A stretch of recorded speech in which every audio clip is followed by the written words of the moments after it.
Si Rachel ay isang batang bilyonarya, matagumpay, maganda, ngunit tila hindi pinalad sa pag-ibig. Sa edad na 28, wala pa siyang naging seryosong karelasyon. Ang mga lalaking minahal niya ay tila laging nawawala sa kanyang buhay, na nagdulot ng mga tanong sa kanyang isipan, may mali ba sa akin? Bakit walang nananatili? Dahil dito, nagpasya siyang umiwas na sa pag-ibig at sa mga lalaki. Ngunit may isang pangarap na nananatili sa kanyang puso, ang magkaroon ng anak. At ngayong gabi, sisimulan niya ang paghahanap ng katuparan nito. Rachel, ikaw talaga. Napaka-sexy at sobrang nakakaakit. Para kang Diyosa, kaibigan, puri ng kaibigan niyang si Jessica. Ngumiti si Rachel, bumaba sa hagdan ng may kumpiyansa, at hinalikan sa pisngi ang kaibigan. Pinagmasdan niya rin ang maganda nitong ayos. Alam kong maganda ako, kaibigan, pero ikaw, nangingibabaw ang ganda mo, sagot ni Rachel na may ngiti, na sinundan ng kanilang masayang tawanan. So, saan tayo pupunta ngayong gabi? Tanong ni Rachel na puno ng excitement. Malalaman mo mamaya, sagot ni Jessica na may misteryosong ngiti. Si Rachel at Jessica ay parehong bilyonarya, mga anak ng kilalang negosyante. Sa kabila ng kanilang abalang buhay bilang tagapamahala ng kani-kanilang kumpanya, sinisiguro nilang may oras sila para magsaya. Mahilig silang magklabang at uminom, at minsan, ang kanilang tunay na layunin ay makahanap ng lalaking magpapainit sa kanilang gabi. Bagamat magaganda at mayaman, pareho silang walang kasintahan, at sa kabila ng kanilang kayamanan, may lungkot na hindi may tatago. Dumiretso ang dalawa sa isang eksklusibong nightclub kung saan nagtitipon ang mga bilyonaryo, milyonaryo, modelo, at sikat na artista. Pagkapasok nila, agad silang pumunta sa bartender. "Two Bloody Mary, please," sabi ni Rachel nang may kumpiyansa. Agad silang inabutan ng inumin. "Rachel, isang baso pa, tapos isa pa ulit," biro ni Jessica habang abala itong nakikipag-eye contact sa ilang kalalakihan. Tinapak ni Rachel ang binti ng kaibigan upang makuha ang atensyon nito at ngumuso sa isang gwapong lalaki na kanina pa nakatingin kay Jessica. "Jessica, tingnan mo ang lalaking iyon. Ang mga mata niya ay parang nangaakit. Para kang mahuhulog sa kinauupuan mo." "Oh, gusto ko ang ganyang tingin, Rachel," sagot ni Jessica habang gigil na pinisil ang balikat ng kaibigan. "Jessica, huwag mo akong pigilan. Hindi ako ang magiging kasama mo ngayong gabi," biro ni Rachel na natatawa. "Grabe, Rachel. Ang gwapo niya," sagot ni Jessica habang kagatlabi, halatang naaakit. Tumango-tango naman si Rachel bilang pagsang-ayon. "Jessica, mukhang napupusuan mo na siya. I want this man tonight, Rachel. I know he can make my night unforgettable," sabi ni Jessica habang buong kumpiyansang tumayo mula sa kanyang kinauupuan. Iniwan niya si Rachel na tila handa na sa isang gabi ng kasiyahan at init. Habang si Jessica ay abala sa isang masiglang sayaw kasama ang kanyang napiling kapareha, si Rachel naman ay nanatiling walang napupuso ang lalaki.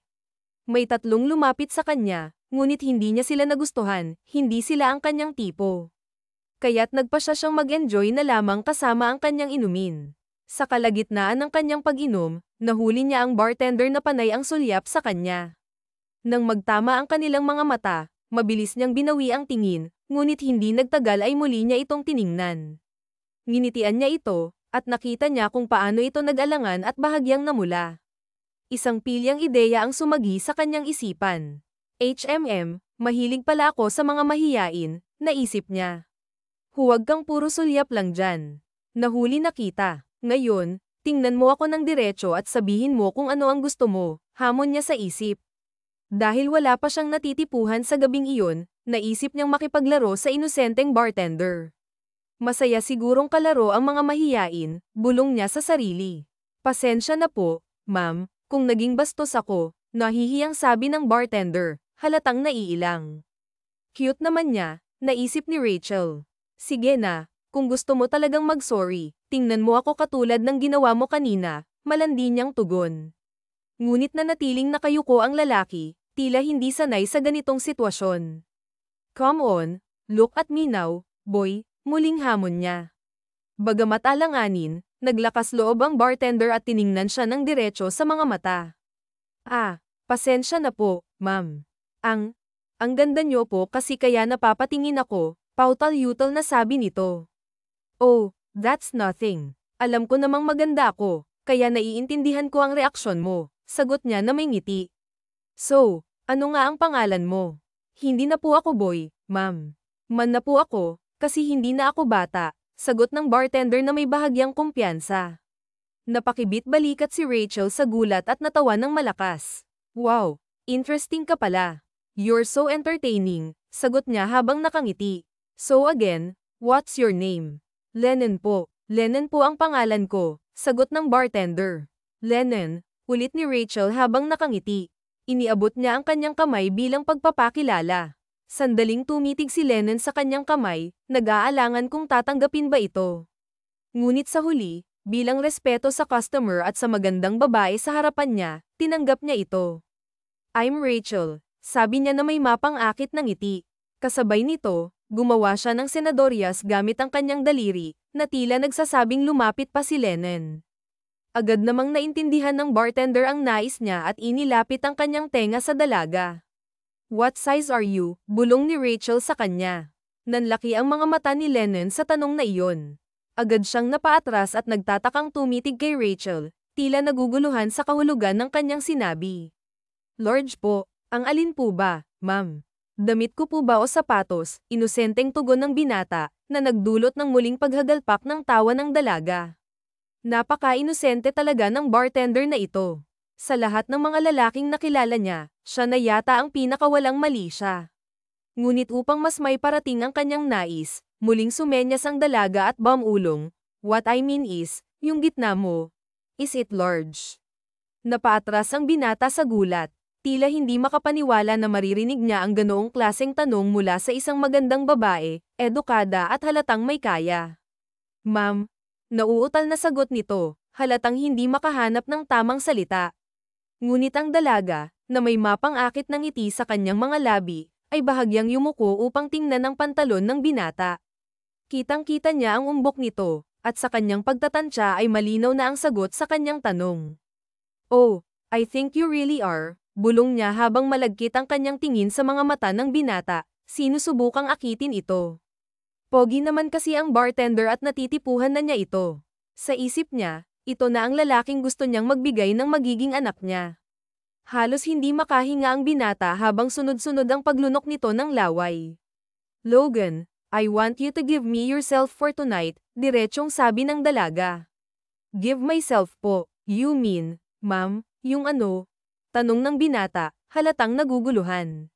Yes, I meant that, kumpiyansang sagot ng dalaga. Come on, isang gabi lang. I just need your sperm, and I'm willing to pay you 1,000,000, kahit bilyon pa, kung mabuntis mo ako. And don't worry, wala kang pananagutan sa akin. All you have to do is makipagtalik sa akin ngayong gabi, and that's it. Nasarapan ka na, may pera ka pa, dagdag niyang alok. Kinaumagahan, nagising si Rachel dahil sa sinag ng araw na tumatama sa bintana ng hotel. Tirik na ang araw, 8:00 na ng umaga. Nang iminulat niya ng husto ang kanyang mga mata, napagtanto niyang wala na ang lalaking kasama niya kagabi. Naghanap siya sa paligid, ngunit wala na ito. Tahimik ang silid, at ang mga damit ng lalaki na nasa sahig kagabi ay wala na rin. Ngunit sa paanan ng kama ay may isang pulang kahon na agad niyang napansin. Binuksan niya ito at nakita ang isang simpleng damit. Ngumiti siya habang tinitingnan ito. Punit-punit kasi ang kanyang damit kagabi dahil sa kaagresibo ng lalaki, kaya wala na siyang maisusuot. Mabuti na lang at naisipan ng bartender na bilhan siya ng damit. He's amazing, ha, sabi niya sa sarili. Hindi man lang siya nito hinintay na magising upang mabayaran. Matapos mag-shower at magbihis, agad siyang umuwi sa kanilang mansyon. Mabilis na lumipas ang araw, at nang sumapit ang gabi, nagpasya silang magkaibigan ni Jessica na bumalik sa parehong club na pinuntahan nila kagabi. Sa pagbalik nila, agad niyang hinanap ang bartender. Hi there, your pay, sabi niya sabay abot ng isang tseke. Ngunit laking gulat niya nang makita na hindi na ito ang lalaking naka-on night stand niya kagabi. Excuse me po, ma'am.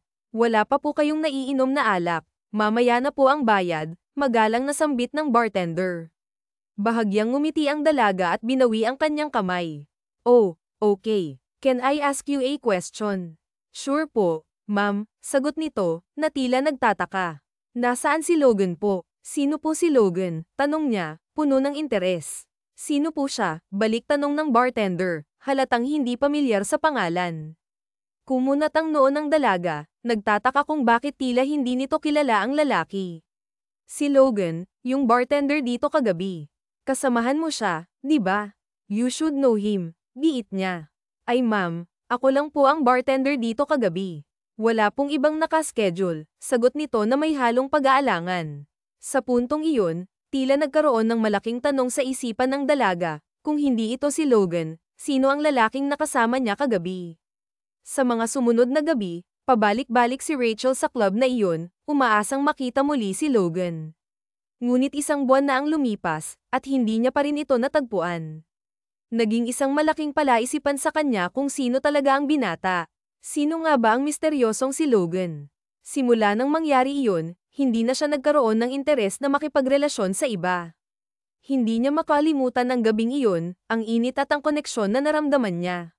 Lagi niyang naiisip si Logan, laging hinahanap ang presensya nito, at umaasa siyang muling maranasan ang gabing mainit na kanilang pinagsaluhan. Kasalukuyang nakaupo si Rachel sa kanyang opisina nang makatanggap siya ng tawag mula sa kanyang ina. Darling, I and your dad, together with your sister, will arrive at our mansion tonight. Please come back home early dahil mayroon tayong mahalagang bagay na pag-uusapan, wika ng kanyang ina sa seryosong tono. Tumaas ang kilay ni Rachel sa narinig. Sa tono ng pananalita ng kanyang ina, tila ba may malaking emergency na kailangang pag-usapan bilang isang pamilya. Bihira itong mangyari kaya't hindi niya maiwasang mag-isip. Dahil dito, hindi niya magawang mag-focus sa kanyang trabaho.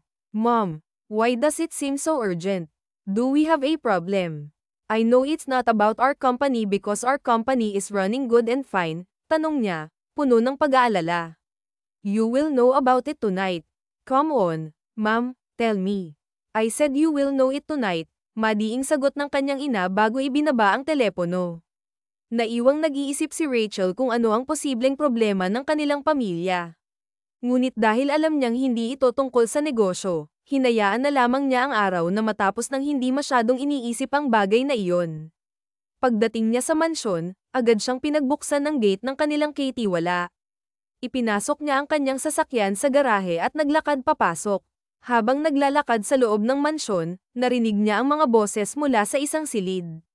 Ang mga ito ay tila pigil at palihim, na parang ayaw nilang may makarinig sa pinag-uusapan nila.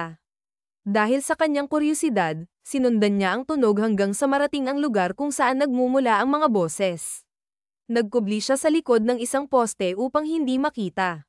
What? Pati ba naman kumpanya ni Rachel ang idinamay mo, Nathaniel? Hindi ka na nahiya sa mga anak mo, galit na sambit ng kanyang ina. What? What about my company? Bulong ni Rachel sa sarili. Sumilip siya ng bahagya mula sa poste at nakita ang kanyang ama na halatang problemado. What's going on here? Tanong niya sa isip habang patuloy na nakikinig. Akala ko ba ang kumpanya mo lang ang nilapastangan mo? Pati na rin pala kay Rachel. How could you do this to our company and family, Nathaniel? Dahil lang dyan sa pagsusugal na yan, isinugol mo ang lahat ng atin, sigaw ng kanyang ina, puno ng galit. Pagsusugal, naglalaro pa rin ba si Dad sa kasino? At anong kinalaman ng mga kumpanya namin dito? Tahimik niyang tanong sa kanyang isipan habang mas lalo niyang tinutok ang kanyang pandinig. Determinado siyang malaman ang buong katotohanan. I'm sorry, akala ko kasi mababawi ko pa ang mga naitalo ko kaya pumusta ako ng pumusta, mahina ngunit puno ng pagsisising sagot ng kanyang ama. Mabawi, my God, anong babawiin mo ngayon, Nathaniel? Ngayong naitalo mo na ang lahat ng mayroon tayo dahil sa pesteng kasino mo na yan, galit na sigaw ng kanyang ina. What? Malakas na bulalas ni Rachel, dahilan para mapalingon ang kanyang mga magulang sa kanya. Rachel, sabay na sabi ng dalawa sa mahinang tinig, halatang nagulat at nahihiya. Mom, Dad, what is this? Anong pinag-uusapan ninyo? Anong kinalaman ng kumpanya ko sa pagkakasino mo, Dad? Naguguluhan niyang tanong. Ang boses niya'y nanginginig sa emosyon. Mom, tell me. I want to know everything, giit niya, ngunit tila walang balak ang sinuman sa kanila na magsalita. Hanggang sa isang malamig na tinig ang sumagot. Ipinusta ni Papa sa kasino ang lahat ng meron tayo, and that includes mine and your company, our entire company, Wika ng kanyang ate, puno ng hinanakit. Anong ginawa mo yun, Dad? Bilang niya ng tingin sa kanyang ama na ngayoy halatang hiyang-hiya sa sarili. Why did you do that? My company is running fine and good. Not just my company but my sisters too. How could you waste everything, Papa? Hindi ka pa nakontento sa pera mo, isinama mo pa ang mga kumpanya namin. Then what now? What will happen to us? Galit at pagkadismaya niyang tanong. I am sorry, my daughter, mahina at puno ng pagsisising sambit ng kanyang ama. Hinilat ni Rachel ang kanyang sentido, pakiramdam niya'y hihimatayin siya sa bigat ng sitwasyon. Pinaghirapan niyang buuin at palakasin ang kanyang kumpanya, hindi niya ito kailanman pinabayaan. Ngunit ngayon, narito ang kanyang ama, na tila binalewala ang lahat ng kanyang sakripisyo. Mabutit hindi mo isinama ang mansyon natin, Dad. Magiging daga tayo kung pati itong bahay natin ay isinama mo pa sa pusta mo, sarkastikong sabi niya, pilit na pinipigilan ang luha. Anak, pati din pala itong bahay ay hindi na sa atin. Mayroon na lang tayong 1 linggo para lumipat, mahinang sagot ng kanyang ama. What? Bulalas niya, halos hindi makapaniwala sa narinig. I'm done. I'm so done with this, aniya, sabay talikod at iniwan ang kanyang mga magulang. Hindi niya nakaya ang sitwasyon. Sa isang iglap, nawala sa kanila ang lahat dahil lamang sa isang malaking sugal. It's not fair, sigaw niya sa sarili habang umaagos ang luha sa kanyang mga mata. Matapos ang gabing iyon, hindi na siya bumalik sa kanyang kumpanya. Hindi na rin siya umuwi sa mansyon. Lumipas ang 4 na araw nang makatanggap siya ng tawag mula sa kanyang ina. Ma, kung tatanungin mo ako kung kailan ako uuwi, it's not today nor tomorrow, walang mood niyang sabi. Anak, ano kasi? Alam mo naman na wala na tayong kahit ano, di ba? Konting panahon na lang ang natitira sa atin na tumira sa bahay natin. Paubos na rin ang savings natin. Alam kong sobra itong hihilingin ko pagkatapos ng ginawa ng ama mo sa iyo at sa kapatid mo, pero hihilingin ko sana na puntahan mo ang kumpanya ng kaibigan ng ama mo. Kailangan daw kasi niya ng isang secretary at ikaw ang gusto niya, Anito. Mabigat man sa loob ay pinuntahan ni Rachel ang kumpanyang iyon. Kasalukuyang nakatayo siya ngayon sa pintuan ng lalaking sinasabi ng kanyang mama. Humugat siya ng malalim na hininga upang kumatok sa pintuan. Come in, sabi ng brusko kung tinig ng lalaki. Agad siyang pumasok sa loob at bumungad sa kanyang mga mata ang naka-black tuxedo na lalaki at nakatayo itong nakatalikod habang nakatingin sa glass mirror nito, enjoying the beautiful sight. Napalunok siya ng sunod-sunod habang tinitingnan ng lalaking iyon. Kahit nakatalikod kasi ito sa kanya ay tantam niya ang kagandahan ng katawan nito. Good morning, sir, bati niya rito. Finally, you're here, Miss Rachel, brusko kung sabi ng lalaki sa kanya. Tila parang tumigil ang mundo niya sa narinig. Tila ay pamilyar ang boses nito sa kanya. Tila parang kilala niya ang lalaking ito. Pakiramdam niya, isa siyang malamig na yelo nang dahan-dahan itong humarap sa kanya. Logan, gulantang niyang bulalas sa pangalan nito. Finally, you send yourself to me right now, my soon-to-be wife, Anito. Wife? Anong wife? Yes, Rachel, you will be my wife. Walang kagatol-gatol nitong sagot sa kanya.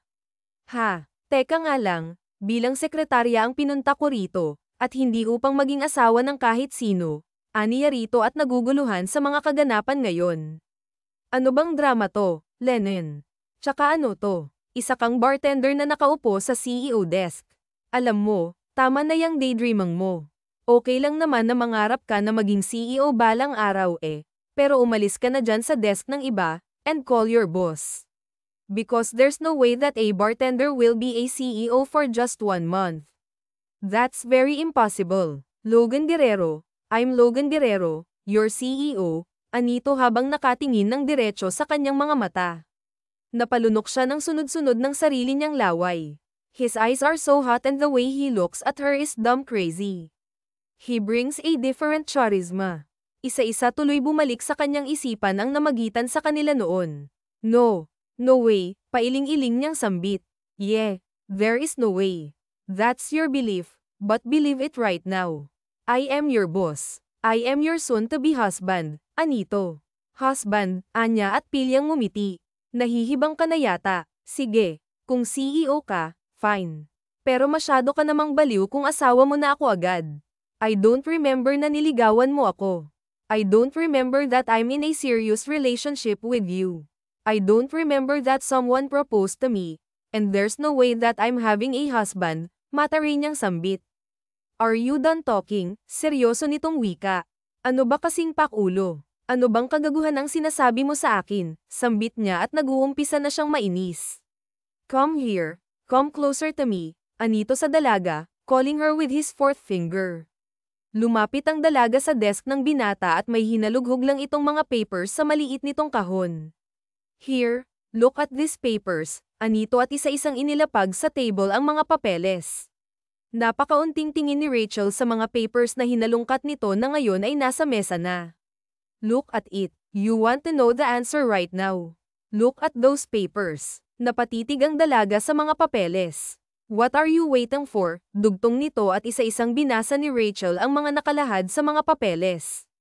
Habang binabasa ng dalaga ang lahat ng mga papers ay nagsasalubong ang kanyang mga kilay. Minasa niya ito ng paulit-ulit kung tama ba siya sa mga nababasa niya. Yes, a CEO like her who used to read so many papers ay first time nagduda sa papel na binabasa niya. She was shocked. Hindi niya magawang maniwala sa mga nakasaad sa papel. Matapos mabasa ang lahat ay napatingin siya sa binata, mga titig na puno ng katanungan. You want to ask me why I have those papers? Anito sa dalaga. Papaano? Bakit? Papanong nangyari to? Tanging sambit niya sa binata at nakita niya itong ngumisi. It's simple. The bartender you know is the owner of that club. And why do I have these papers? Or maybe you want to ask me why I own your company now and your family's company including your mansion, right, Anito? Your dad say to me and he bet all of your family's property.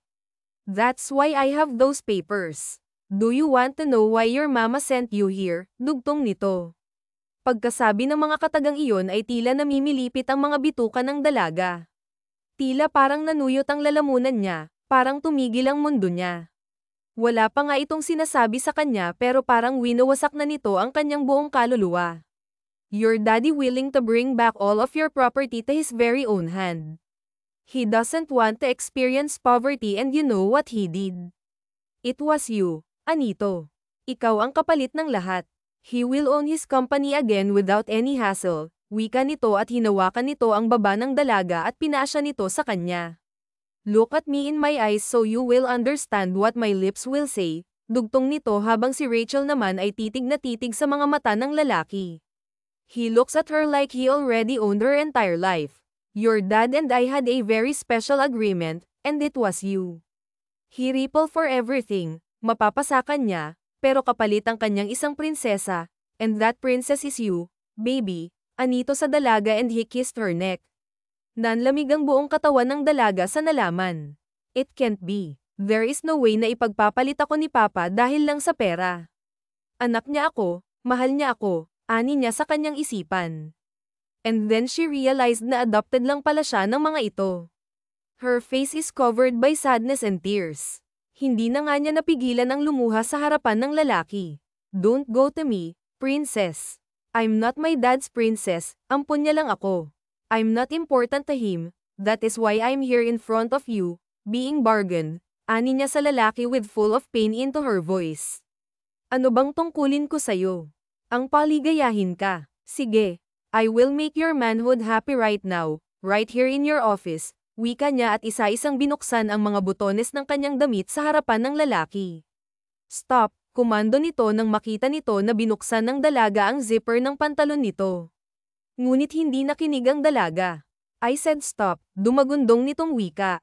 Gamitin mo ako. Ayaw mo na gagawin mo lang naman akong parausan mo kaya araw-arawin mo na ako at simulan natin ito ngayon, ani niya habang may pait pa rin sa mukha.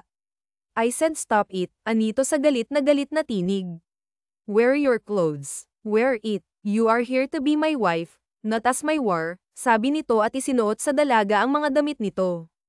If you want to give yourself to me, do it on our first night, Anito sa dalaga, I'm even willing to tie on her bed while making love with you, Roxanne, at dumating na nga ang kasal ni na Logan at Roxanne. The wedding is so fancy, aabot ng halos 10 milyon ang ginastos dahil lang sa kasal na yun. Kahit naing grande ang kasal ay hindi masaya ang puso ni Roxanne when she saw her mother and father's faces na halos hindi makatingin ang mga ito sa kanya. Sa bawat paghakbang niya sa red carpet ay parang dinudurog ang kanyang puso. Masakit pa rin sa kanya ang lahat, ni konting bawas ay hindi nabawasan ng sakit na kanyang nararamdaman para sa mga ito. Mahal na mahal niya ang kanyang mga magulang, ngunit nagawa lang siya ng mga ito na ipagpalit sa yaman, habang sa kabilang banda naman ay titig na titig si Roxy sa magiging asawa ng kanyang kapatid si Nico. Nito ang ina, sana ako na lang ipinakasal mo sa lalaking yan. Anito sa ina, tama nang ang pantasya anak, tama na ang isang sakripisyo. Kung may magagawa lang sana ako ay hindi ko na ito gagawin. Nanlulumong wika nito habang hindi ito makatingin sa ikinakasal na anak. Nagsumpaan ang dalawa na wala sa kaibuturan ng puso ni Roken ang kung ano man ang isinusumpa niya sa harap ng altar. Oo, may nangyayari na sa kanila ng lalaki, ngunit hindi niya ito mahal, hindi rin siya nito mahal. Magiging sausawan lang siya nito gabi-gabi sa kauhawan ng katawan nito. Tapos na ang kasal at kasalukuyang nasa iisang kwarto na ang dalawa. Nakatayo siya ngayon sa harapan nito habang nakaupo ito sa kama. Remove your clothes, utos nito sa kanya. Labag man sa loob niya ay isa-isa niyang hinubad ang kanyang suot, at ngayon ay hubot-hubad na siya sa harapan nito. Ano pa bang gusto mong gawin ko para sa'yo? Mahina niyang wika habang hindi niya ito tinitignan sa mga mata. Dance for me, Anito. At iginalaw nga ni Roxanne ang kanyang balakang sa harapan nito. Tinitigan naman siya ng kanyang asawa mula ulo hanggang paa. That's all you've got. Hindi nito nasisiyahang sambit. Lambyutan mo pa, galingan mo pa, and kiss me, utos nito sa kanya. At yun nga ang ginawa ng dalaga. Nilambyutan pa niya ang sayaw ng kanyang balakang, at akmang hahalikan na niya ang lalaki nang bigla itong tumayo mula sa kama. Kinabahan siya sa ginawa nito. Natatakot siya na baka saktan siya nito dahil may karapatan itong gawin yun sa kanya dahil bayad siya nito. Kahit katayin siya nito ay may karapatan ito dahil nga bayad na siya. Gusto mo pa bang mas galingan ko pa? Uulitin ko na lang, aniya rito. Roxanne, isuot mo na ang mga damit mo. Hindi ko kayang angkinin ka na ganito ka sa akin. You're scared of me and you can't even look in my eyes, anito sa asawa at hinarap ito. Roxanne, makinig ka sa akin. I value you. Maniwala ka man o hindi, mahal kita, Roxanne. Noon pa man ay mahal na kita. Matagal na akong nakasubaybay sa iyo at matagal ko nang sinabi sa sarili ko that you are the one who will be my wife. Hindi ako nagpakasal sa kahit sinong babae. Dahil ikaw ang gusto ko, Rachel. Bibigyan kita ng 2 buwan to love me, at kung hindi mo ako kayang mahalin matapos na ang araw na iyon, I will set you free, wika nito sa dalaga at agad na nilisan ang silid habang si Rachel naman ay nakatanggap ng tawag mula sa kanyang kaibigan na si Jessica. Binati siya nito ngunit iba ang napuntahan ng kanilang usapan. Jessica, mag-party tayo, aya niya sa kaibigan, at nais niya itong makausap tungkol sa kung ano ang kanyang nararamdaman. Yes naman. I like that, walang atubili nitong tugon. Nagkita ang dalawa sa isang club at nag-inuman silang dalawa. Rachel, bagong kasal ka, dapat umuungol ka ngayon imbis na mag-inom kasama ko, sambit nito sa kanya. Sorry, hindi ko lang alam kung anong dapat kong maramdaman. Binayad ako ng mga magulang ko para maibalik sa mga kamay nila ang mga ari-arian namin. Nasasaktan pa rin ako hanggang ngayon sa ginawa nila sa akin, Jessica. At pakiramdam ko ay hindi ako magiging mabuting asawa sa asawa ko. Hindi ko siya mahal, pero sabi niya mahal niya ako, ani ni Rachel. Rachel, asawa mo yan. I believe na makakahanap ka rin ng rason upang mahalin mo ang asawa mo, at kung ayaw mo pa rin sa kanya, edi ibigay mo sa akin. Ang hal pa naman ni Logan, hirit nito sa kaibigan. Sa gitna ng pag-uusap ng dalawa ay may lumapit na isang lalaki sa magkaibigan. Hi. Can I join you ladies? Yes, of course, agad na wika ni Jessica sa lalaki. Gumiti ito kay Jessica at ibinaling nito ang atensyon kay Rachel. What a beautiful lady. What's your name? Ah, I'm Rachel, pakilala niya rito. Oy, Rachel, sayaw muna ako ha, agaw atensyon ni Jessica sa kaibigan, at naging magandang oportunidad para sa lalaki na lagyan ng gamot ang inumin ni Rachel. May asawa ka na ba? Tanong nito nang makaalis na si Jessica. Ipinakita naman ni Rachel ang kanyang wedding ring.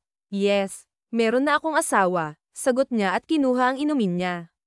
Akmang iinumin na ito ni Rachel nang biglang may isang malakas na kamay ang pumihil sa kanya. Napatingala siya sa lalaki at laking gulat niya kung sino ito. Logan, bulalas niya sa pangalan ng kanyang asawa. Mabilis na inagaw ni Logan ang baso mula sa kanyang asawa at itinapon ito sa mukha ng lalaki. Napatayo si Rachel sa biglaang kaganapan. Natamba ang lalaki sa lakas ng suntok ni Logan. Logan, ano ba? Tama na. Logan, hiyaw niya sa asawa, ngunit igting bagang at galit na galit ang asawa niya. Kinwelyuhan pa nito ang lalaki at pinatayo sabay suntok sa sikmura. Sira ulo ka. Kalandian mo na ang iba. Huwag lang ang asawa ko, igting bagang nitong sambit sabay inihagis ang lalaki at natapon ang katawan nito sa lagayan ng mga alak. Nagsisagaan naman ang mga bote.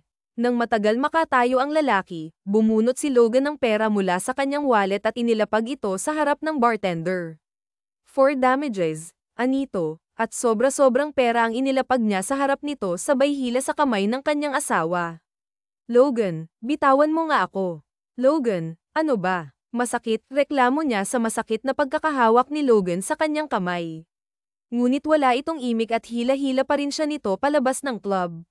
Logan, ano ba? Bitawan mo nga ako. Logan, matapang niyang wika, ngunit agad lang binuksan ni Logan ang pintuan ng kotse.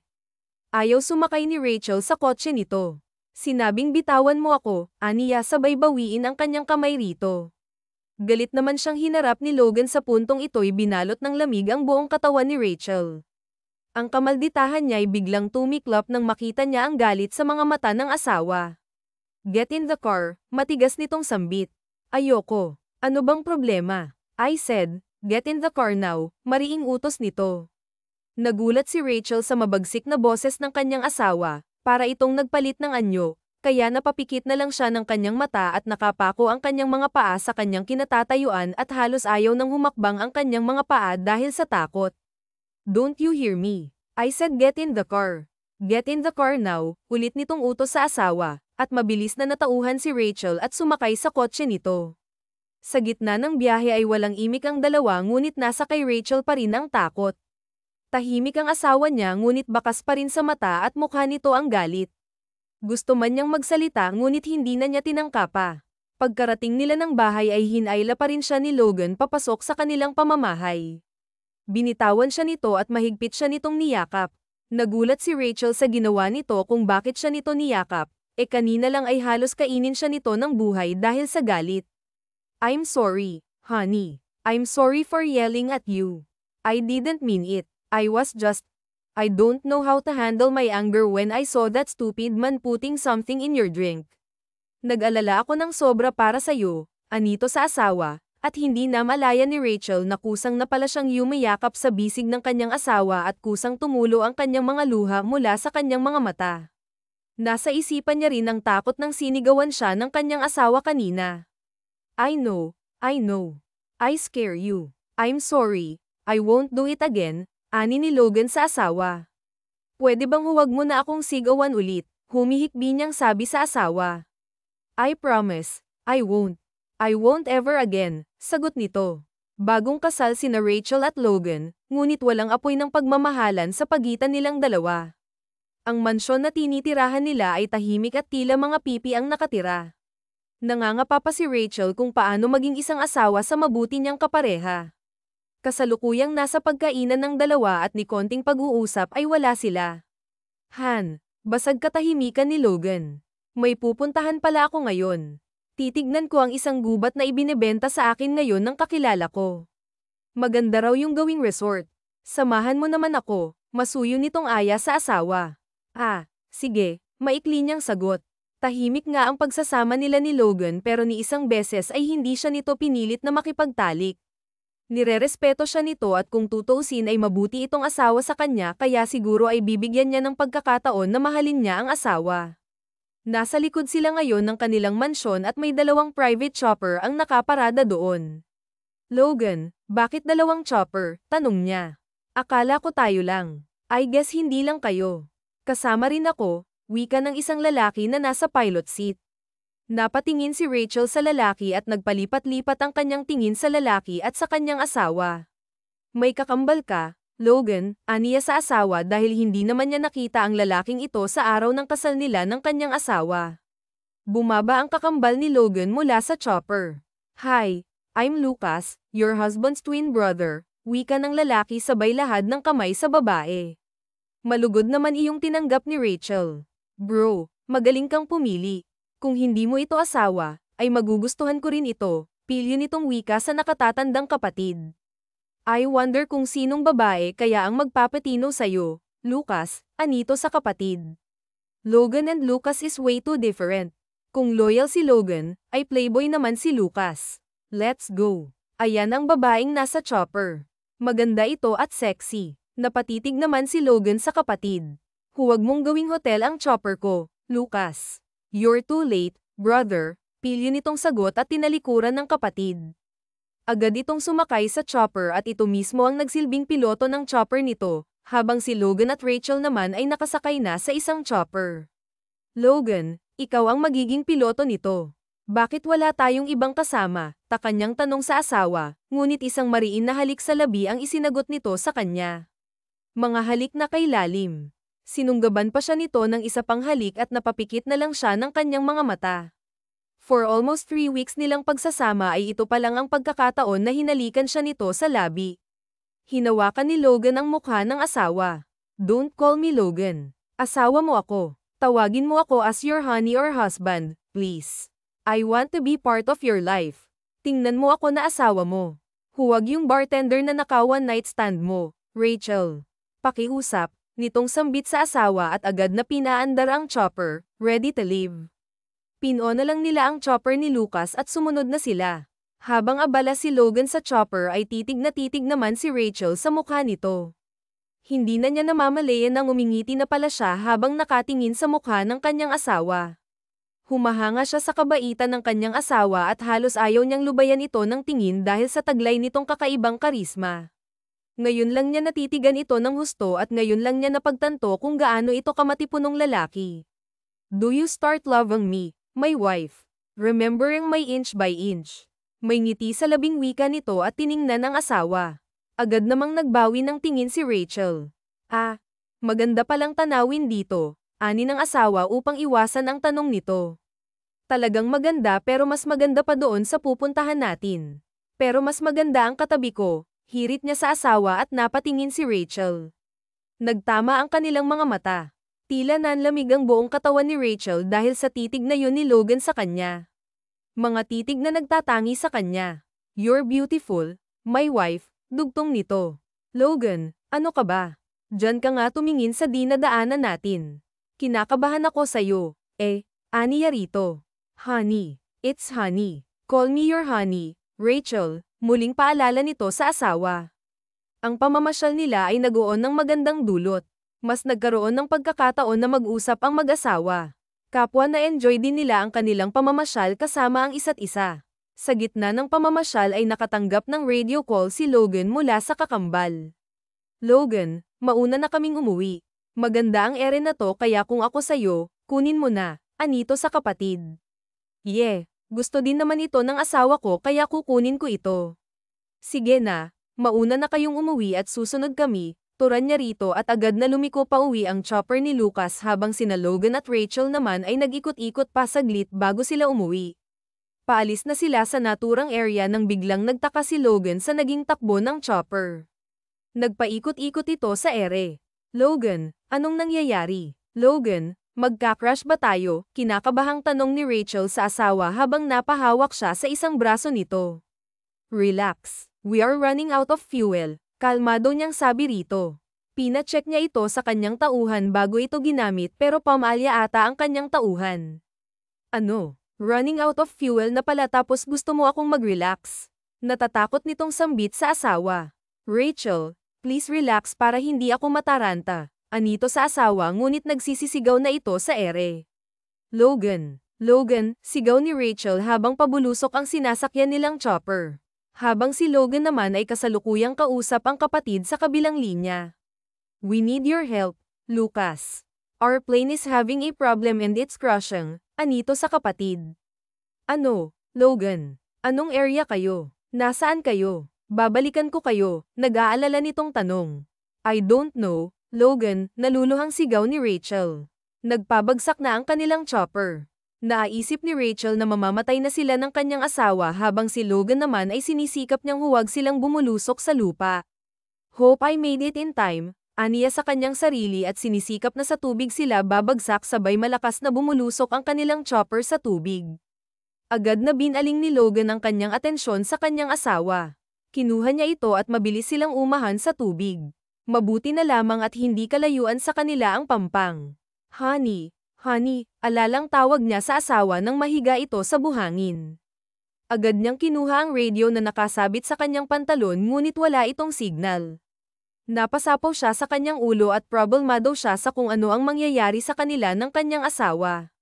Mabutit wala naman itong kahit anong sugat or ano paman sa katawan na pwedeng mag-cause ng injury. Nakahinga siya ng maluwag habang tumitingala sa langit, naghihintay na baka bumalik na ang chopper ng kanyang kakambal. Habang sa kabilang banda naman ay nag-iikot ang chopper ni na Lucas ngunit malawak ang kagubatan. Hindi niya alam kung saan napadpad ang kanyang kakambal. Sumapit na ang 6:00 ngunit hindi niya mahanap ang dalawa. Sinubukan niyang kontakin ang radar nito ngunit hindi ito makontak kaya labag sa loob siyang bumalik ng mansyon. He quickly called his 4 private pilot of his 4 chopper upang tulungan siyang hanapin ang kanyang kakambal sa kagubatan bukas pagbukang liwayway. Gising ka na pala, anito sa asawa at nilapitan ito. Kumusta? May masakit ba sayo? Umiling siya rito. Jacket mo, baka nagiginaw ka na. Ani sa asawa ngunit hindi nito tinanggap ang jacket. Suotin mo yan. Kaya ko ang sarili ko. Tingnan mo ang 6 na abs ko, matigas yan. Matagal pa yan bago tablan ng ginaw, biro niya sa asawa. Matigas ka dyan, ang yabang mo, aniya rito at inirapan ang mga mata. Ang sanggit ng asawa ko ah. Matigas nga to, hawakan mo pa, hamon nito kay Rachel at nakarinig sila ng pagkalam ng kanilang mga sikmura. Oh, ano? Matigas ba ang bituka mo? Asar niya sa asawa at pilit na napangiti si Logan. Kapwa sila gutom ngunit wala silang pagkain. May pera silang dala ngunit walang silbi ang pera ngayon sa kanilang sitwasyon. Wala silang mabibilhan at ni mga taong hihingan nila ng tulong ay wala rin kaya ang gutom nilang mag-asawa ay itinulog na lang nila. Kinaumagahan ay agad na nagpasya ang mag-asawa na pumasok ng gubat.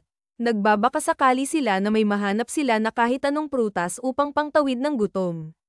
At sa wakas, sa kanilang paglalakad ay nakakita sila ng isang puno ng saging at puro hinog na ang bunga nito. Pinit nila ang 2 bangga ng isa-isa at bumalik sa kanilang tambayan. Subalit ang saging ay mabilis na ubos. Sumapit ang gabi at malakas ang hangin. Kailangan nila ng masisilungan. Nagpasya ang 2 na lisanin ang lugar at maghanap ng masisilungan. Lumakas pa ang pagkulog at pagkidlat.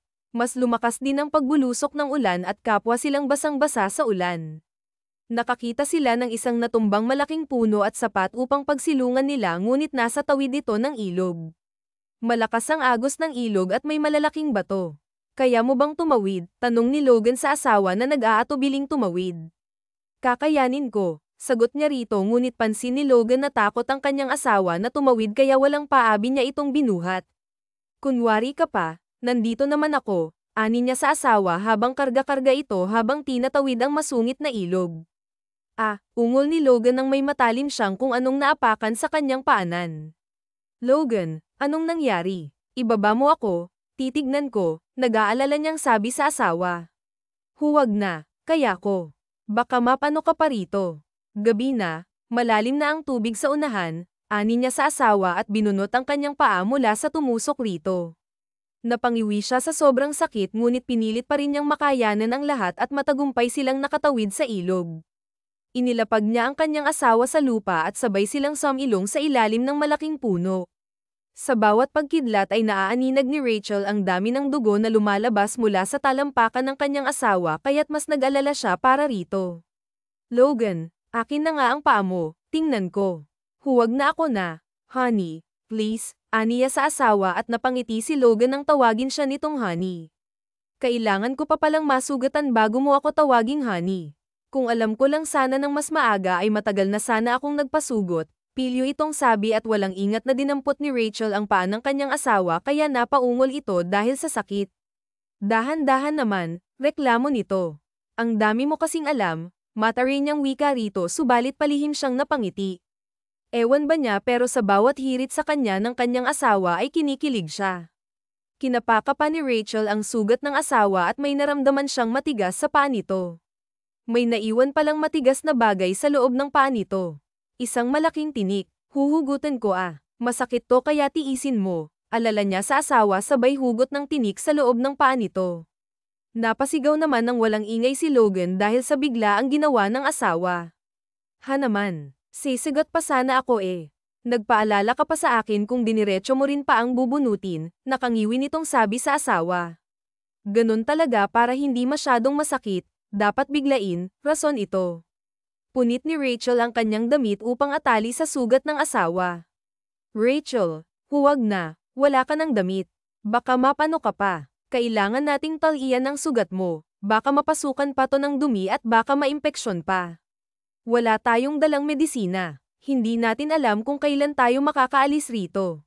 Huwag mo akong alalahanin. Kaya kong tumagal sa ginaw, aniya rito. Hindi naman ako sa ginaw nag-aalala. Nag-aalala ako sa'yo. Kapag ganyan kalantad ang dibdib mo sa akin baka hindi ko mapigilan ang sarili ko na angkinin ka, banta nito sa asawa kaya walang kabog-abog na binitawan ni Rachel ang paa nito at napangiwi naman si Logan sa sobrang sakit ng kanyang sugat. Ha naman, masakit, reklamo niya. Ang dami mo talagang alam, mata Reno ika ni Rachel. Sa ilalim ng malakas na ulan ay magkatabi ang mag-asawa. Halos manginig na sa ginaw si Rachel kaya niyakap niya ang kanyang sarili. Halika rito, yayakapin kita, alok sa kanya ni Logan. Okay lang ako, tanggi niya. Sabi nga yakapin nga kita, komando ni Logan sabay hila sa kanyang asawa at mahigpit itong niyakap. Oh, huwag ka nang pumalag. Ikaw na nga itong niyayakap ayaw mo pa. Alam mo bang maraming mga babae ang may gusto sa yakap ko pero ikaw lang ang binigyan ko, pagyayabang nito. Dami mong alam, higpitan mo na lang kaya ang yakap mo sa akin, utos ni Rachel sa asawa at napangiti si Logan. Ah, ayaw-ayaw pa, gusto naman pala, wika niya sa kanyang isipan at hinigpitan ang pagkakayakap sa kanyang asawa. Magkasalong ay nalalayan ng mag-asawa ang isa't isa sa ginaw na bumabalot sa kanila hanggang sa kapwa sila nakatulog. Sa gitna ng gabi ay tumila na ang ulan at nagising si Rachel. Logan, hon, alala niyang tawag sa pangalan nito nang mapansing ginaw na ginaw ito. Idinampin niya ang kanyang palad sa noon nito at halos mapaso ang kanyang balat sa sobrang init nito. Pakiramdam niya ay kukumbinsihin ng mataas nitong lagnat ay ang sugat nito sa paa. Anong gagawin ko? Halos maiyak niyang wika sa kanyang sarili. Sa lagay ng kanyang asawa, inalis niya ang tali nito sa sugat nito sa paa at kumuha siya ng tubig gamit ang dahon at nilinisan niya ang sugat nito sa paa dahan-dahan at maingat niya itong nilinisan. Muli niyang pinunit ang kanyang damit at itinali ito sa paa ng kanyang asawa. Wala silang medisina at sobrang giniginaw si Logan kaya ang yakapin ito ang tangi niyang ginawa. Buong gabi niyang binantayan ang asawa hanggang sa unti-unti nang bumaba ang lagnat nito bago siya nakatulog. Kinaumagahan ay nagising si Logan at gulantang siya sa kanyang nakita nang bumungad sa kanyang harapan ang grupo ng mga kalalakihan. Mga nakabahag lang ang mga ito at may mga hawak pa itong itak at ang iba naman ay may hawak na matatalim na bagay na gawa sa kahoy. Tinapak-tapik niya ang kanyang asawa at nagising na si Rachel. Bumangon ito mula sa pagkakahiga at agad nitong kinapa ang noon ng asawa. Mabutit wala ka ng lagnat, aniya rito.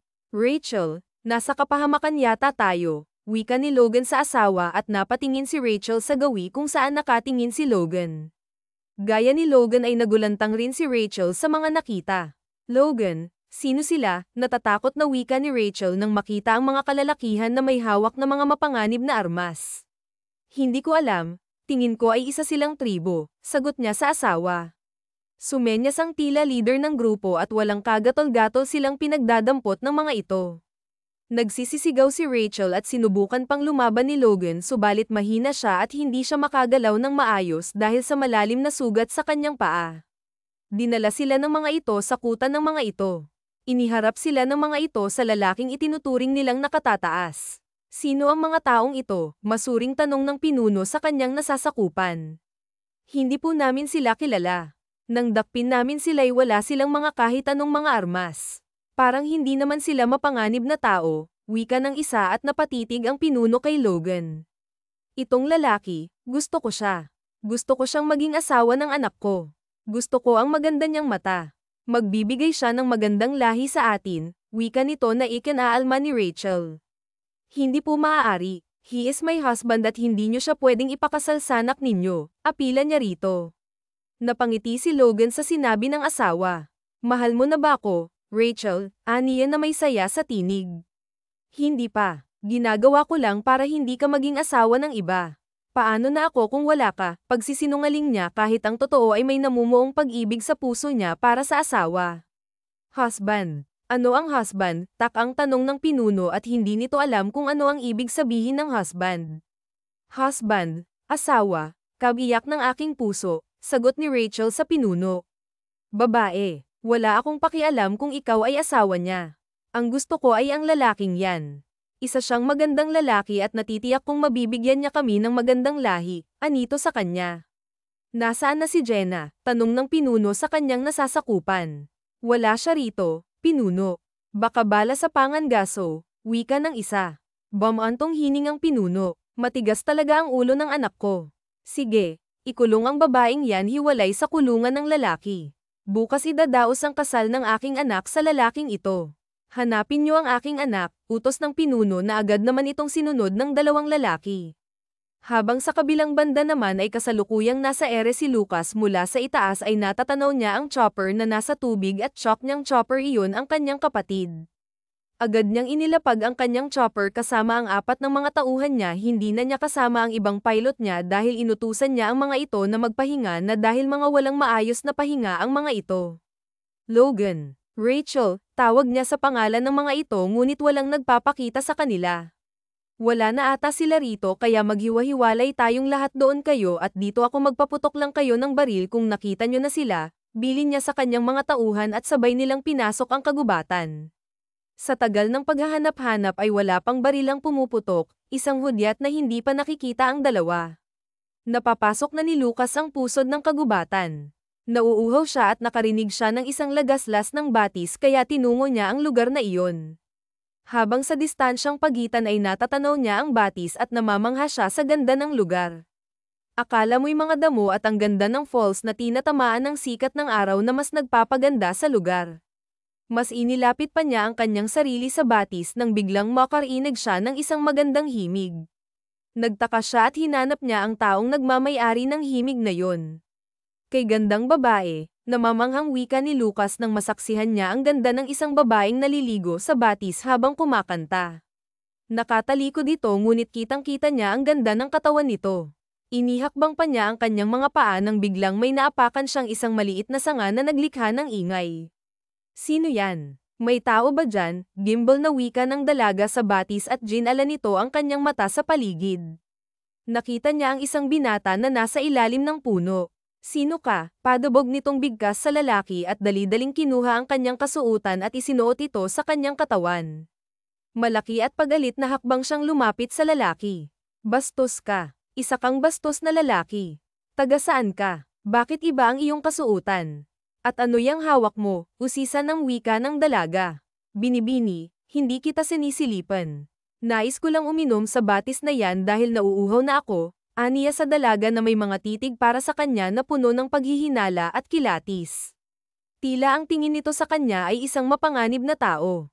Ganun ba? Pwede ka namang uminom sa batis na yan at sumama ka sa akin, utos sa kanya ng dalaga.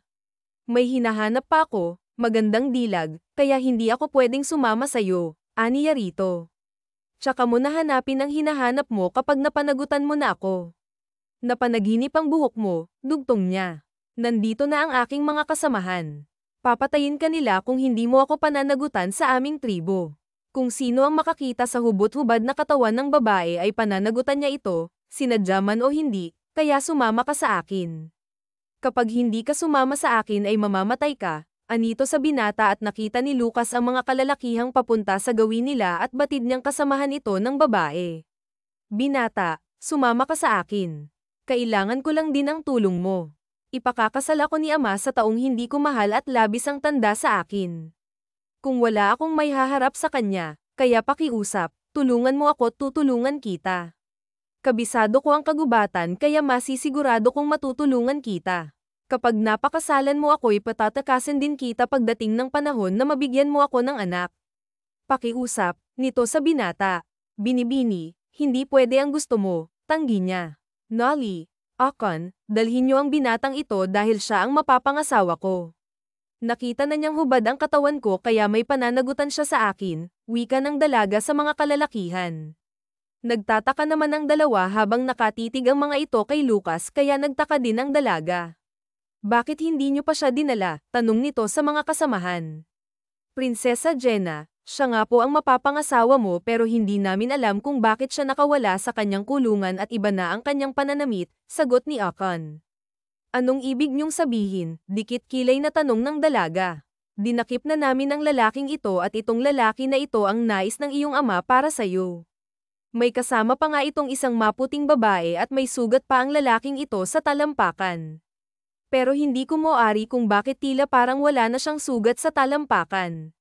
Maaaring isa itong biyaya ng ating diwata sa nalalapit mong kasal, wika ni Nolly. Moalang-galang na po sa inyo, singit ni Lucas, ang kapatid ko atang tinutukoy niyo at ang asawa niya. Ilang araw ko na silang hinahanap kaya pwede bang dalhin niyo ako sa kanila? Pangako, magbabayad ako ng malaking halaga, sagot niya sa mga ito. Anong halagang sinasabi mo? Anong kapatid? Sumama ka sa amin pabalik dahil bukas ng kasal mo sa prinsesa namin, wika ni Akon at binitbit si Lucas papunta sa kanilang nayon na sinasabi. Nang makarating ang mga ito sa lugar ay nagtataka sina Akon, Nolly, at Javi at Pal ay patlipat ang kanilang mga tingin sa kambal. Magkamukhang magkamukha kasi talaga ang dalawa kaya dinala ng mga ito si Lucas sa pinuno. Ama, ang lalaking ito ang nais kong maging asawa at hindi ang lalaking nasa loob ng kulungan, wika niya sa ama. At ano ang dahilan mo? Tanong ng pinuno. Dahil nakita na ng lalaki ito ang hubad kong katawan kaya dapat niya akong panagutan, sagot nito. At bakit ko naman siya pananagutan? Hindi ko siya nabuntis o hinalikan man lang kaya bakit ako mananagot, reklamo ni Lucas. Moalang-galang na, mahal na pinuno, isang tinig ang nagmula sa likuran nila at bumungad ang isang matandang lalaki. Ikaw pala, Anlo, ano't naparito ka? Tanong ng pinuno. Hindi ba't ang usapan natin ay ako ang magpapakasal sa anak mo? Bakit nakarating sa akin na ibang ipapakasal mo sa kanya? Hindi ako papayag, mahal na pinuno. Kung matapang ang lalaking yan ay nais kong hamanin siya ng laban. Kung mananalo siya ay tatanggapin ko na sa iba mapupunta ang mahal kong iniibig. Ngunit kung mananalo ako ay sa akin siya ikakasal. Sa ganitong paraan, patas ang laban, anito sa pinuno at pumayag naman ito sa nais ng lalaki. Dumating na nga ang araw ng tagisan ng lakas ni Lucas at ng katunggali nito. Nanalo ang binata sa unang araw ng labanan. Kasalukuyang nasa kulungan din si Lucas, katabi ang kulungan ni Rogan at Logan. Lumapit si Javi kay Rogan at may dala itong pagkain. Ganon din ang ginawa nito sa asawa nitong si Logan. Kasunod noon ay lumapit ito kay Lucas. Lucas ang ngalan mo, hindi ba? Aniya sa binata at tumango ito bilang tugon. Sabi mo ayaw mong makasal sa akin. Bakit mo ipinanalo ang laban? Sabi mo kailangan mo ng tulong ko di ba? At noong nakita kong ipapakasal sa iyo ay naisip ko na kailangan talaga kitang tulungan. Huwag kang mag-alala, gagawin ko ang lahat para manalo, aniya sa dalaga. Salamat, sagot nito sabay ngiti. Napapitlag si Lucas dahil sa matamis ng ngiti ng dalaga, pakiramdam niya ay kumabog ng mabilis ang kanyang puso. Lumapit si Jenna kay Logan. Gamot para tuluyan ng maghilom ang sugat mo, anito sa lalaki. Jenna, maraming salamat. Ang buti mo, sagot ni Logan at umalis na ang dalaga. Kinabukasan ay isagawa ulit ang pagtutuos ng dalawa. Muling nanalo si Lucas kaya siya ang ipinakasal kay Jenna. Matapos ng kasal ay lumapit si Lucas sa mahal na pinuno. Ama, pwede po bang dalhin ko si Jenna sa kinalakihan naming lugar? Tutal, asawa ko na siya. Maaari po ba ang nais ko? Walang anuman sa akin basta bumisita kayo rito minsan, sagot nito at buong pahintulot na pinayagan ito sa nais nito at pinakawala na rin sina Logan at Roken. Sinasamahan ng 5 katribo ang 4 palabas ng gubat. Mga kasama, maayos na kami rito. Pwede na kayong bumalik, utos niya na sinunod naman ang mga ito. Tuluyan nang nakalabas ang 4 sa gubat. Anong klaseng hayop yan? Takot na bigkas ni Javi nang makitang isang chopper. Nagtago pa ito sa likod ni Lucas. Mangangaso si Javi ngunit isang bagong hayop para sa kanya ang chopper at sobrang laki pa nito. Napatawa ng malakas si Lucas at ginulo ang buhok ng asawa. Hindi hayop yan. Huwag kang matakot. Anes sa asawa at nagising naman ang kanyang mga tauhan. Sumakay na sila sa chopper at agad na umalis. Ginagap ni Logan ang kamay ng asawa. Roxanne, I love you, sabi nito. Nagtaka si Roxanne kung bakit may lungkot sa mga mata nito. Habang sa kabilang banda naman ay ang ingay ni Jenna, kasisigaw sa loob ng chopper at kapit na kapit ito sa kanyang kinauupuan habang nakatitig sa ibaba. Takot na takot itong mahulog mula sa chopper. Javi, relax. Hindi ka malalaglag dyan. Kalma ka lang, wika ni Lucas sa asawa at kalaunan ay kumalma naman si Jenna. Ilang araw na rin ang makauwi sina Roken at Logan matapos ang mga nangyari. Nagtataka si Roken kung bakit madalang na lang sila kung magkita ni Logan, hindi na ito halos nagpapakita sa kanya. And now, nakatanggap siya ng divorce papers. Nais niya itong makausap upang sabihin ang tunay niyang nararamdaman rito ngunit wala ito sa kanilang pamamahay kaya nagpa siya siyang puntahan ito sa office nito. Ngunit nasa pintuan pa lang siya ng office nito ay nakarinig siya ng tawanan, boses iyon ng asawa niya at ng ibang babae. Umigting ang kanyang tenga kaya padubog niyang binuksan ang pintuan ng office nito. Bumungad sa kanyang mga mata ang magandang babae na bukas pa ang dalawang butones nito at luwang-luwa ang dibdib. Napatayo naman si Logan mula sa kanyang kinauupuan. Roxanne, sambit nito. Rox na lang. Rox na lang ako para sa'yo. Hindi na ako honey mo. Bakit? Dahil ba sa babaeng yan? Kaya pala halos hindi ka na nagpapakita sa akin dahil may kapalit na pala ako. Sabi mo mahal mo ako, sinungaling ka. Paiibigin mo lang pala ako sa'yo tapos ngayong mahal na kita ay iiwan mo na ako. Basta ka na lang magpapadala ng divorce paper sa akin. Ano yun Logan, ganon-ganon na lang yun ngayong mahal na kita, sagot, talak niya sa asawa. Logan, who's this girl? Marteng wika ng babae. Isa ka pang babae ka. May asawang tao naong nilalandi mo. Ako ang asawa niya. Ako ang misis niya kaya pwede bang huwag mong landiin ang asawa ko? Dibdib lang ang puhunan mo, pabagsak niyang wika sa babae at handa niya itong sampalin kahit anong oras. Logan, you didn't tell me na ganito pala ka-paranoid ang asawa mo. Anyway, misis ko no ni Logan, here is my ID, sabi ng babae sabay abot ng ID kay Roken. Tinanggap ito ni Roken. Mabuti at may ID ka pa, mas madali kong mahanap ang pagkatao mong malaman. Hindi niya natuloy ang nais niyang bigkasan nang mabasa ang ID ng babae, kapareho ng apelyido nito ang apelyido ng kanyang asawa. Ano? Magkadugo kayo, dilat matang bigkas niya at halos matuno siya sa hiya sa harapan ng dalawa. Magpinsan kaming buo, magkapatid ang mga magulang naming dalawa, wika ng babae at maarte na kinuha ang ID mula kay Rachel. Excuse me, anito? Honest niya at hindi niya alam kung ano ang dapat niyang sabihin. Lumapit si Logan sa asawa. So, asawa ko, misis ko, nagseselos ka ba? Pwede bang marinig ulit ang mga talak mo kanina? Ano nga yun? Mahal mo ako, tama ba? Pang-uudyok nito sa asawa. Ano? Oo na nga, mahal kita. Mahal na nga kita. Ayoko ng divorce. Itapon mo yun, ayokong makita yun, aniya sa asawa. Kahit sunugin ko pa, misis ko, malambing nitong sambit at mariing hinalikan sa labi ang asawa. Hinawakan niya ang baba nito at tinitigan ng napakaseryoso sa mga mata. Mahal kita. Thank you for loving me, my wife. Hindi mo alam kung gaano mo ako napasaya, aniya rito at mahigpit na niyakap ang asawa. Sa gitna ng pagyayakap pa ng dalawa ay biglang bumungad sa pintuan nila sina Lucas at Javi. Oh, Lucas, naparito ka? Tanong ni Logan. Lumapit si Lucas kay Roken. Roxanne, pwede bang tulungan mo ako? Hindi ko alam paano gawing normal si Jenna. Bakit? Tanong ni Roxanne at ngumuso si Lucas sa silya ni Logan. Nakaupo na doon si Jenna habang ngumingiti at tuwang-tuwa pa ito habang paikot-ikot sa silya ni Logan. Grabe ang saya dito, wika ni Jenna habang masayang naglalaro sa silya ni Logan.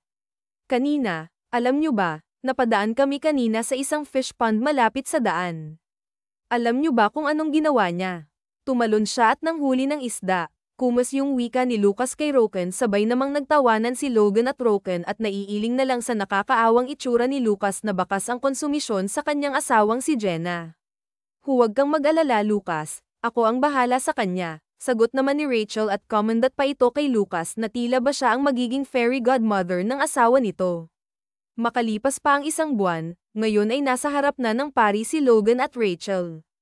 Nagdesisyon silang magpakasal muli, isang simpleng kasal lamang na idinaos sa kanilang hardin.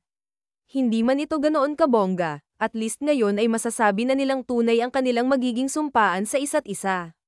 Mahal na mahal kita, Roxanne.